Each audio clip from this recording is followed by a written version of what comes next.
میرے آقا میرے مولا، میرے آقا میرے مولا،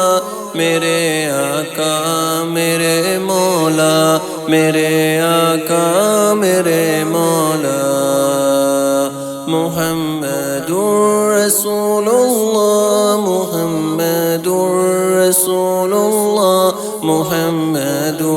رسول اللہ، محمد رسول اللہ۔ جہاں میں ان سا چہرہ ہے نہیں خندہ جبھی کوئی، ابھی تک جن سکینہ عورتیں ان سا ہنسی کوئی نہیں رکھی ہے قدرت نے میرے آقا کمی تجھ میں، جو چاہا اپنے مولا وہ رکھا ہے سبھی تجھ میں۔ وَأَحْسَنَ مِن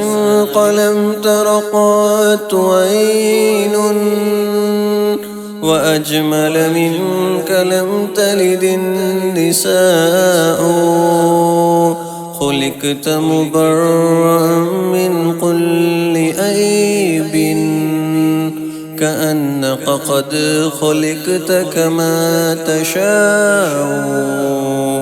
میرے آقا میرے مولا،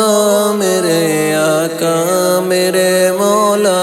میرے آقا میرے مولا، میرے آقا میرے مولا۔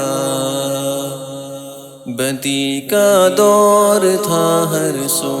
جہالت کی گھٹائیں تھی، فساد و ظلم سے چاروں طرف پھیلی ہوائیں تھی،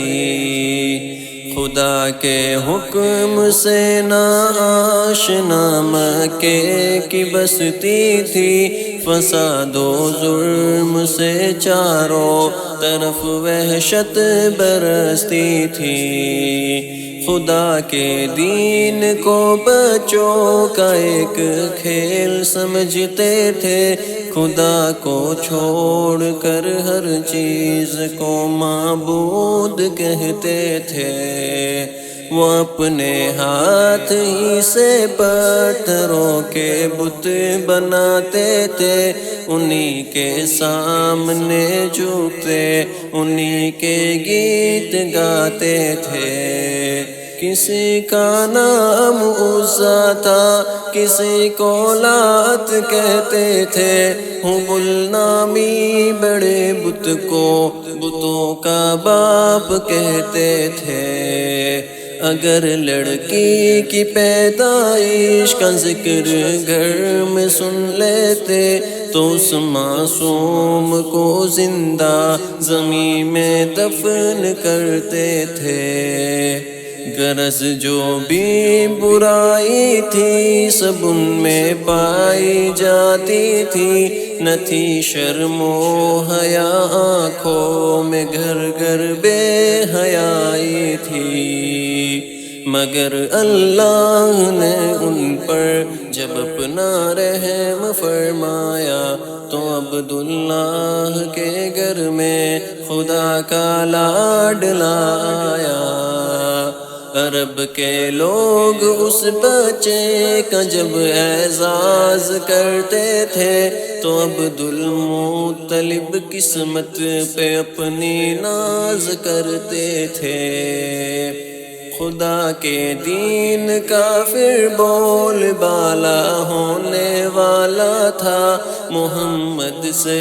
جہاں میں پھر اجالا ہونے والا تھا، محمد رسول اللہ، محمد رسول اللہ، محمد رسول اللہ، محمد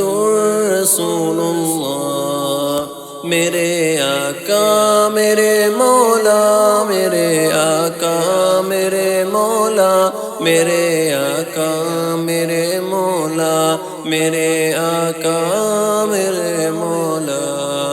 میرے